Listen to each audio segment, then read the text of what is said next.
Hi, my name is Isla Warren, and I'm 29 years old. This is not just a story, this is what happened to me. They told me my father was a hero. They said my family name meant honor and legacy, but I found out the truth, and the truth nearly destroyed me. I uncovered a secret blood contract, a murder covered up, and a betrayal that ran deeper than blood. You're about to hear how I lost everything and how I took it back. So stay with me till the end. Subscribe, like, and share if you believe family doesn't always mean loyalty. It was raining the day we buried my father, and that should have been a sign, the kind of sharp, heavy rain that doesn't feel cleansing, just cold, like it's warning you not to get too close. Everyone wore black, even the ones who didn't know him, and the pastor read a script that made it sound like my father. Gregory Warren had been a saint, not the man who used to lock his study doors at midnight and burn documents in the backyard incinerator while telling me to stay out of grown-up business. I stood next to my Aunt June, who hadn't stopped shaking since the casket closed, and beside her was Detective Harris, who kept looking at me like he knew something I didn't. The moment the soil hit the casket, I felt it, the weight of unfinished stories, the truth pressing up from underneath the earth like it refused to stay buried. After the service, I returned to my father's estate, Warren Hill, alone, with only a single key and a sealed envelope marked "To Isla, only when I'm gone." Inside, a letter in his handwriting, shaking and short. "If you found this, then you're ready to know what I did. Look behind the mirror in my study. You deserve the truth. I'm sorry I waited too long." My heart went numb. This was the same room he used to scream at me for entering, the same mirror that always faced his desk with no reflection of guilt. I ran there, still in my funeral clothes, and behind the mirror was a safe inside, a blood-stained contract dated 1989. A cassette labeled "The Deal," a journal, and photos. I wasn't prepared for photos of my mother, bruised and terrified, dated 6 months after her reported death. Everything I believed cracked in that moment, and I collapsed to the floor. The wind knocked out of my life. I played the tape. It was my father's voice, younger, desperate, confessing to a pact made with a man named Marcus Dellin, the kind of pact that traded freedom for silence, life for control, and left a body in its wake. One daughter lives, the other vanishes. That was the price, he said on the tape. What did that mean? Another daughter, me? I began digging legal records, family photos, my own birth certificate, and what I found made me sick. My records were falsified, my birthday was off by a year, and my mother's death certificate had no hospital ID. Something was wrong, everything was wrong. Aunt June tried to stop me, begged me to leave it alone, said there were men still watching. That night, someone broke into the estate and took nothing, just left a red mark on the mirror and the words "Stop looking" scratched into the door with a knife. But I wasn't going to stop, I couldn't. This was about my mother, my identity, and a family legacy built on murder, cover-ups, and contracts written in blood. With the help of my ex-fiancé, who is now an investigative reporter, I dug deeper into Marcus Dellin, a name that led us to a shadow fund called Rewritten, tied to missing girls from 1990 to 2005. And that's when I found a photo of a girl who looked just like me, but older, filed under Subject 02, Ivy Warren. Ivy, my twin sister, alive or dead. But no one ever told me she existed. And if she did, what happened to her? That was the day I stopped grieving my father and started hunting his secrets. I couldn't stop staring at her face. Ivy Warren, Subject 02, age 30, status unknown. Archived in a classified folder under the Redroot files buried inside a private network we had only accessed through a whistleblower's mirror server. Her eyes were the same shade of green as mine, same chin, same scar above the left eyebrow, only I didn't have a scar. Or so I thought. I ran to the mirror and pulled my hairline back, and there it was, faint but real, a surgical scar one I'd never remembered getting. Something was being kept from me, not just documents or stories, but memory, and it made my skin crawl. Redroot wasn't just a slush fund, it was an experimental program under something called the Evelyn Protocol, named after a lost daughter. Used as the foundational subject for behavioral bifurcation, the theory that twins could be mentally severed to build different identities for data testing. My father had funded it through Warren Holdings under Emerging Neuroscience Research, and Marcus Dellin, his lifelong friend, had been its lead sponsor. I printed everything, filled a binder the size of a law book, and showed it to Aunt June, who burst into tears the second she saw Ivy's photo. She whispered, "They made us choose," and refused to say another word. It wasn't a mistake. I had a sister and someone took her. That night, I returned to my father's study, opened every drawer, every file. And inside an old Bible, I found a second key labeled B7 and a torn page from my mother's diary. They said she'd be safer away from me. They lied. They took her anyway. My breath caught in my throat. B7 was a storage unit off a county road near the state line, abandoned since 1995, and locked behind rusted fences and electronic codes, but I had the key. I brought Lucas, my ex-fiancé and now investigative partner, and we pried the place open together only to find rows of boxes, surveillance tapes, VHS reels, and one black box labeled IVY Phase 2 inside, a blood-stained hospital gown, a photo of two girls in matching dresses, me and her, and a medical tag, patient relocated to CR13, no contact, no return. CR13 turned out to be a closed mental health facility Cresswell Ridge shut down in 2003 after multiple lawsuits. But before it shut down, it had a secret ward beneath the main structure, basement level R, rumored to house special subjects, none of whom were ever released. I didn't wait. I booked a flight the next morning and flew across state lines with Lucas, pretending to be graduate students researching abandoned institutions. Cresswell was guarded by nothing but chained fences and crows, its walls peeling, and its halls echoing with forgotten pain. We broke in through the eastern fire door and headed down 3 levels to basement R, where the air smelled like bleach and mold and regret. What we found shattered what little stability I had left rooms labeled with numbers, not names, and in room 17, a wall full of photos, children strapped to chairs, heads shaved, eyes blurred out in black marker with notes like Subject 2. Response to maternal audio and split integration successful, Phase 2 approved. And there, taped to the last frame, a bracelet, Isla Warren. I collapsed. She'd been there, trapped like an animal, studied like a test subject, and no one came for her. I ran out, vomited in the stairwell, and cried until I couldn't see. Someone did this to her, to us. As we left the building, we noticed we were being watched. A man in a gray coat standing by a black car with no plates. He didn't follow us, but he wanted us to know he saw. The next morning, my apartment was broken into, nothing stolen, but the binder with Ivy's files was gone and a single note was left on my desk: "Stop now or Ivy dies again." I froze. Was she alive? Still? Somewhere? Or was someone just using her name to shut me up? I didn't care anymore. I'd gone too far to back down now. I wasn't the girl who cried in attics anymore. I was my mother's daughter, my sister's voice, and my father's worst nightmare. And I swore that I would find Ivy, whether it led me to a hospital bed or a grave. I had to know. I had to remember. I had to make them pay. I didn't sleep for 3 nights after the break-in, not out of fear, but out of rage, a quiet kind that simmers under your skin and keeps your lungs half full, because every breath reminds you that someone still has what belongs to you. I filed a police report, knowing full well it would lead nowhere, and Lucas installed 4 surveillance cameras around my apartment, while I re-downloaded every document I could remember from memory, rebuilding the Ivy file by torchlight and fury. But something had changed since I found her bracelet in that basement. My nightmares were different. I stopped dreaming of silence and started dreaming of mirrors breaking, of my face morphing into another, and a voice whispering, "We're not done yet."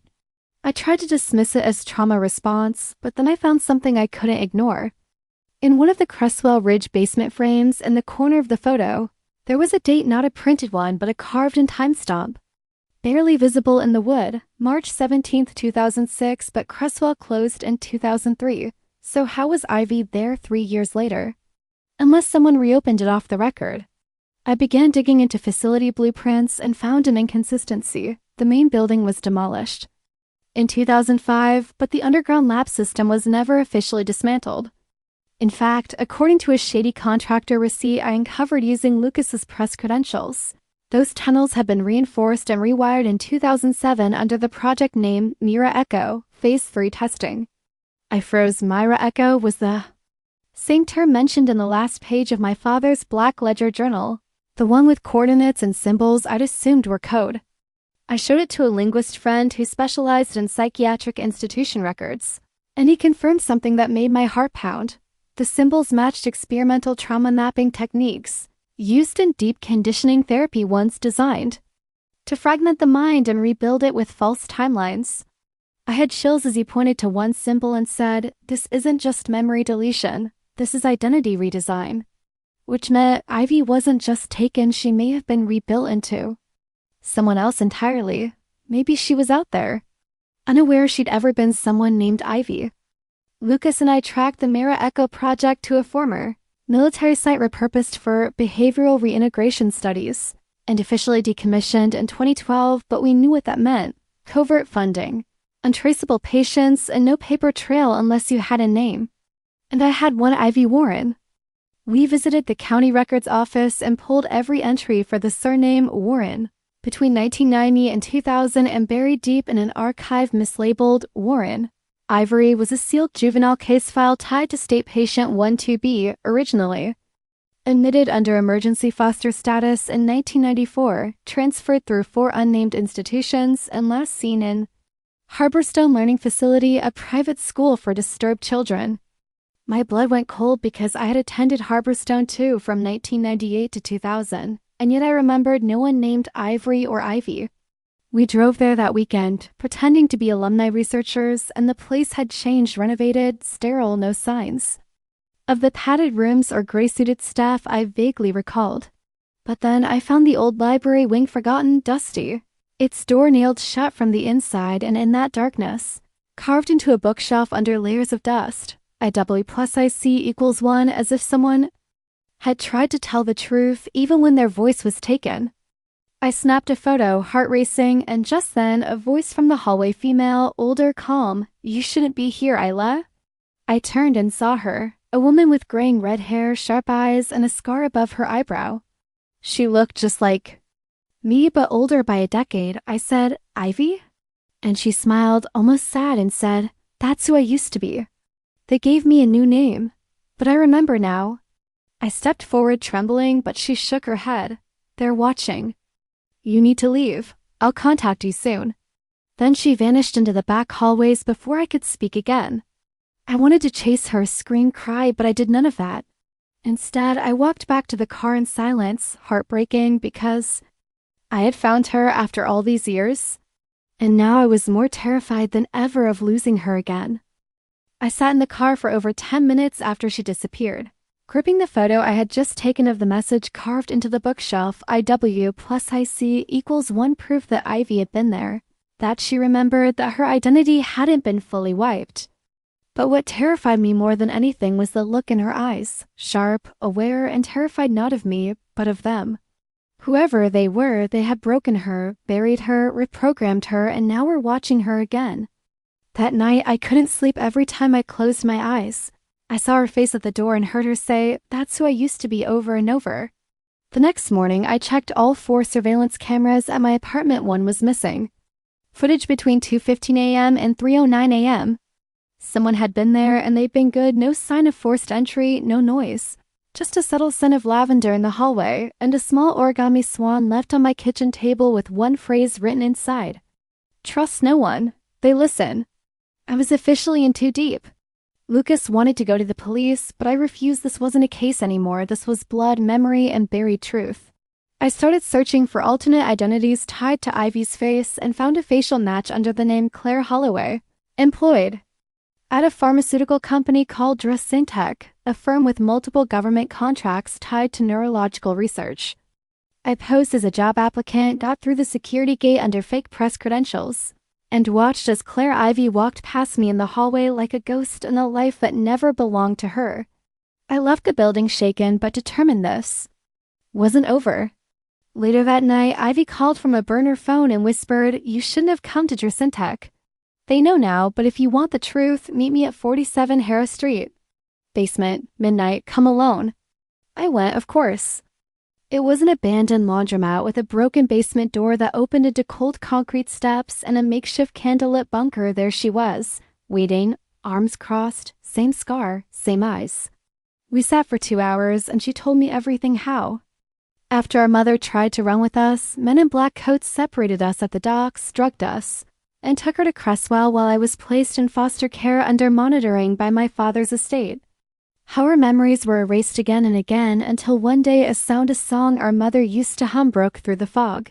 And she started remembering pieces: a dollhouse, a storm, my laugh, our mother's perfume. She said they punished her when. She remembered shock therapy, chemical sedation, days in a white box with no clocks, and every time she tried to speak my name, someone came in with a needle and reset her. Eventually, she stopped talking altogether and was declared rehabilitated. As Claire Holloway, placed into Dracentech as a behavioral analyst, where she's been secretly gathering files on Mira Echo. Evelyn Protocol and the Bloodline contract, a real document, signed in 1988. Binding our father and Marcus Dellon in a deal that allowed experimental access to descendants of the Warren line in exchange for immunity and wealth. We were property, not people. The bloodline was the currency and the contract was their shield. Ivy said she's been planning to leak everything, but she needed time, and now that I was involved, they'd move faster.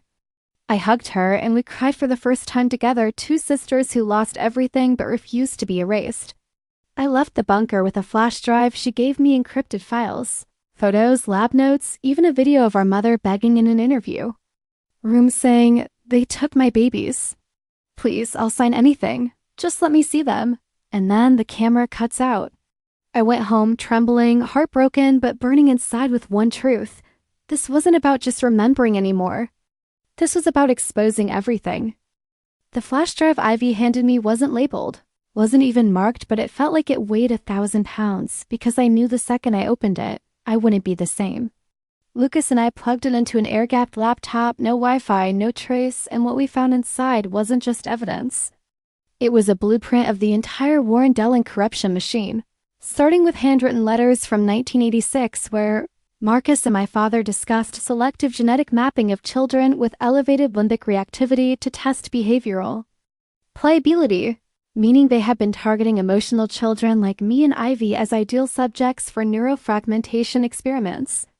Deeper in the folders were videos, grainy VHS rips of rooms at Cresswell Ridge, where Ivy sat in a white dress, asked to identify pain versus silence in a room with flickering lights while machines read her brainwaves. My hand shook as I paused. On a video labeled Subject 02, 2 Identity Rewrite, Attempt Number 4, and there she was. No older than 7, crying as a man behind glass kept saying, "Your name is Claire. Your sister never existed. Claire, repeat it." And she wouldn't. She cried, screamed, begged for me. And they drugged her again. I wanted to tear the screen off the wall, but Lucas put his hand on mine. "We exposed them, Isla, not today. But soon." Then we found the master file, the Bloodline contract, a digitized document with 9 signatures, including my father's, Marcus Dellon's, and 4 government advisors. It stated in clear, brutal language that descendants of the Warren bloodline are to be deemed research-bound under Article 73A, contingent on behavioral observation and returned if integration fails, returned like objects. It listed me and Ivy by subject number. It also mentioned a third name, Isla Warren, terminated 1987, which made no sense. There were only 2 of us. Or so I thought. I texted Ivy immediately, but she didn't reply. She always replied within minutes. I called, no answer. Lucas and I rushed to the burner bunker at Harris Street, empty, cold, candles melted to stubs, no sign of her. But there was a single playing card on the floor, the Queen of Hearts, with the word "switch" scratched into the face with a razor. We ran to Dracentech, but her employee record was gone, wiped clean. Even her desk had a new name tag, and a woman I'd never seen before was sitting there like nothing ever existed. Security arrived and forced us out, but before the doors closed, I saw a man in a gray suit watching from the second floor, holding a briefcase with a red ivy leaf symbol embossed into the leather. They had her again, or worse, they had reset her again. That night, I got an email from an encrypted address with a subject line, "She remembered too much." It contained one file, a 6-second clip of Ivy strapped to a hospital gurney, thrashing, screaming, "Isla." Then the screen cut to black and a new voice said, "You've seen enough. Next time it's you." I dropped the laptop and broke into tears. I couldn't lose her again, not now, not after everything. I called the only person who still remembered our mother, Aunt June, and begged her to meet me. We sat in a church parking lot at midnight, and I showed her the photo of Isla Warren, the third name, and her face went white. She whispered, "Celia was your sister. She didn't die. She was the first. The first test, the first failure. The reason my mother ran. Celia had been taken in 1987, and her records were sealed. My father used her to start the experiments, and when she began to resist, they called her a danger and made her disappear. Ivy and I were just the second wave, and now I realized Ivy wasn't the only one they'd taken from me. I had another sister buried under lies, behind locked doors, her name erased from every page except one, the Bloodline contract. And if they'd done it before, they'd do it again. I had to move faster. And I had to bring it all crashing down. I couldn't sleep after Aunt Jin whispered Celia's name, not just because of what it meant, but because of what else she said before she left. She turned to me, eyes full of guilt, and said, "Your mother begged me not to tell you." Said it? Would haunt you, so the truth kills more slowly than lies. Then she walked away into the fog, leaving me with the last thread of a sister I never knew I had. I stared at Celia's faded photo all night, eyes hollow, hair like mine but darker, and wondered who she would have been had they not taken her before she even turned 4. Lucas and I scoured every closed facility between 1986 and 1989, looking for mentions of children named Celia, girls with genetic markers flagged for early-stage cognitive testing. And in a long-abandoned state-run hospital in West Virginia called Graybridge, we found one match subject CW01, age 4, listed under discontinued due to instability. I called Ivy's burner again, no answer, but I did receive a text from an unknown number that read, "Graybridge was phase 0. Go alone or lose everything." I didn't care anymore. I packed a flashlight, a recorder. Lucas insisted on coming anyway, and we drove for 5 hours through hills and silence until we reached Graybridge, which looked more like a haunted mansion than a hospital. Shattered windows, vines crawling up stone walls, rusted security doors barely hanging on. The main hallway was silent, thick with mold and the ghost of screams. And then we saw at room 17 again, same number as Ivy's cell at Cresswell Ridge. And inside, photos nailed to the wall with surgical pins, a small girl strapped to a chair, wires taped to her temples, eyes wide in terror. Captions read Subject CW01, regression triggered, dissociative episode 2B. And in the last photo, a child mid-scream Celia. I staggered back and vomited in the corner, shaking. Lucas grabbed a file cabinet drawer and pulled out more. Her chart said she had memory resistance, empathic overactivity, and severe unpredictability, and in red letters it said, "Terminate project." But the bottom of the file told a different story. It said, "Relocated to Ward B, subject merged." Merged? With who? Why, was she still alive? Before I could ask out loud, we heard a sound heavy footsteps above us, a soft beep like a scanner, and a whisper through a speaker, "You weren't supposed to find her." Lucas yanked me into a back stairwell and we climbed down into a lower sublevel undocumented. Pitch black, only our flashlights cutting the dark, and there we found a vault marked Echo Memory Lab, padlocked and rusted. Lucas picked it open, and what we found inside made us both freeze. A cryostorage unit marked Warren Variant Samples Generation 1, CW01, along with a video terminal labeled Echo Integration Study Number 03. We hit play and there she was again. Celia, barely conscious, speaking in a voice that wasn't hers, saying phrases I remembered saying in my own childhood, as if someone had downloaded my memories into her mind. The report beside it described memory syncing between twins and older siblings in a project that aimed to prove collective genetic consciousness. They were trying to mold identities, to merge personalities across subjects. Celia had been their experiment, their first canvas, and when she began remembering her real life, they called her dangerous. Suddenly, a side door slammed and red lights flickered. The vault had been triggered. Someone was coming. We ran, barely escaping through a tunnel Lucas found under a metal shelf, crawling until our knees bled, and emerged near an old train track, breathless and shaking, the video drive clutched in my coat. Back home, I played it again, and this time I heard something new, Celia whispering in the final frame, "If you find this, tell my sisters I tried." I broke right there, sobbing like a child, because she wasn't just a ghost in our blood, she was real, she fought, and she remembered us. The next morning, I found an envelope at my door, no return name, just my address, and inside, a photo of Ivy in restraints again, with the words, "This is your final warning, walk away or we erase her for good." And that's when I realized this wasn't just about memory or family or revenge anymore, this was war. I didn't sleep for 2 days after the photo of Ivy arrived at my door. Bound again, mouth taped, eyes wild with fear because I knew what it meant. They had her. And this time they wouldn't just reprogram her or move her, they'd wipe her. Completely, or worse, eliminate her and destroy all records she ever existed. I stared at the words they had written, walk away or we erase her for good, and I realized they believed they still owned her. That Ivy was still just Subject O2 to them, and I was just the curious sibling who couldn't let go of the past. But they were wrong because what they failed to understand was that I wasn't just fighting for answers anymore, I was fighting for my family. My blood, my identity, and no threat, no warning was going to stop me now. Lucas helped me build a web-safe backup of everything: photos, contracts, cryolab footage, and most importantly, Celia's final whisper. I tried.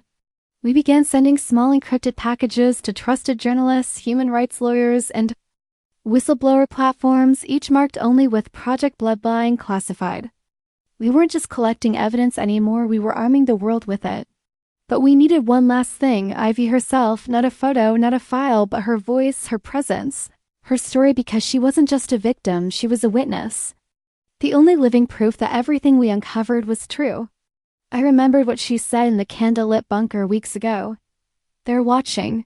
You need to leave. I'll contact you soon. But she never did, not directly. Until that night. 3:12 a.m. my phone buzzed with a scrambled number and a robotic female voice said, "Sequence code accepted. Subject ready." Then a location appeared: Red Hollow Compound, Gate 3, East Entrance, 0400 hours. No name, no context. But I knew it had to be her. I printed everything we had, wore a wire, and packed a camera in my coat. Lucas stayed in the car with eyes on the perimeter while I approached the gate of Red Hollow, a former military psychiatric base, now under renovation, according to government records. It was silent, lit only by yellow floodlights and surrounded by motion cameras. But the east gate had been disabled on purpose. I snuck in through the rusted fencing and followed the map coordinates to a steel door hidden behind a stack of unused oxygen tanks, marked Reclamation Storage. Inside, cold air blew through a narrow hallway, and every step I took echoed like a scream. Finally, I reached a locked glass cell, and there she was. Ivy, pale, exhausted, still strapped to a medical chair, but awake. And when she saw me, her lips barely moved. "You came." I broke protocol, ran to her, cut her restraints, and held her in my arms like a sister I'd raised from the ashes. She pressed something into my hand, a chip, black and warm, and whispered, "This has everything. Every subject. Every phase. Don't let them find it." Before I could reply, alarms began to wail. I threw my coat over her, helped her up, and we limped down a back corridor as security stormed the opposite hallway. Just before reaching the exit, we passed a glass room full of glowing tanks, each one labeled with initials, blood types, and brain pattern maps. One was labeled CW01, Celia, and beneath it in red text, "Stasis unstable, termination pending." I screamed. I banged the glass, but the chamber was locked behind biometric security. We didn't have time. Ivy was collapsing, and the guards were nearly on us.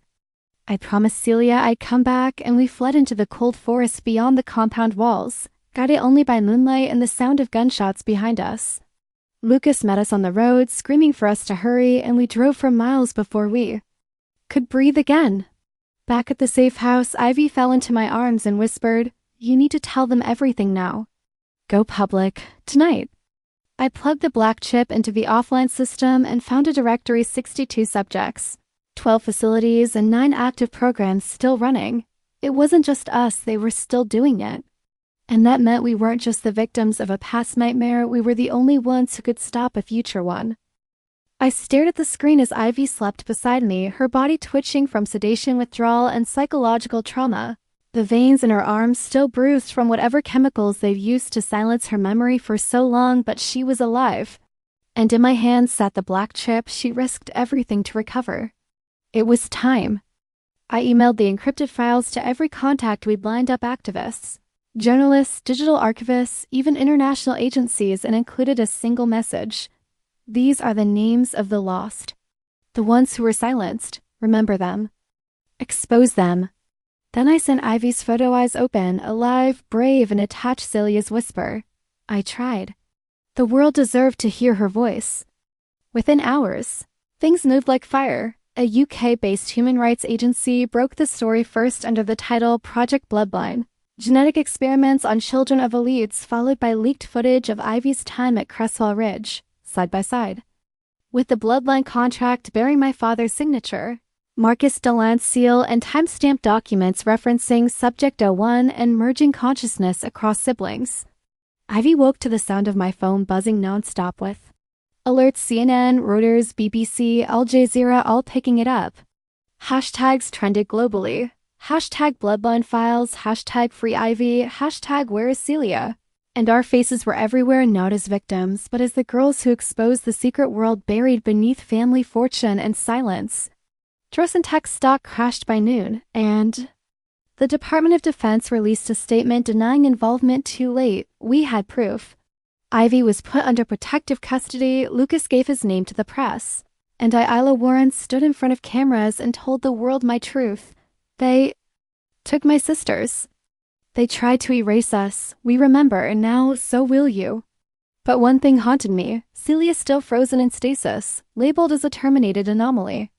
So before the firestorm settled, I made one final move. I contacted a tech activist group known as Ghost Root and begged them to help me break into Red Hollow compound one last time. They agreed. 5 days later, under the cover of a power grid failure orchestrated by Ghost Root, we infiltrated the compound and I reached the cryo chamber. Lucas stood guard while I placed my hand on the scanner, hoping the system still recognized the Warren bloodline, and it did.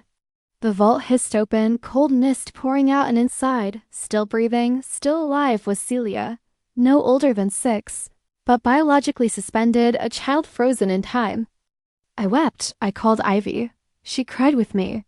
And we pulled her out, wrapped her in warmth, and carried her into the night. Weeks passed. Investigations launched. Arrests were made. Marcus Delan fled the country, but was caught at a private airport in Zurich holding a passport under a fake name.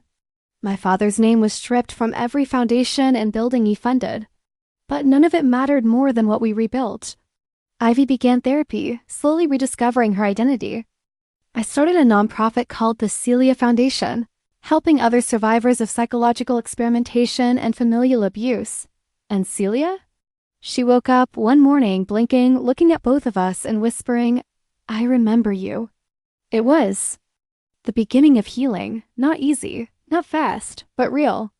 And as I sat with my sisters under the same sun we were all born beneath, I finally said the words I'd held inside since I uncovered that first file. They tried to bury us, but we grew roots. If you're still here, if you followed this journey through every shadow and secret, thank you. My name is Isla Warren. I was born to a man who sold his daughters, but I choose to end his legacy. This was our story. This was our survival. Now tell me, what would you have done if it was you? Thank you for watching. Please like, share, and subscribe for more true stories that were never supposed to be told.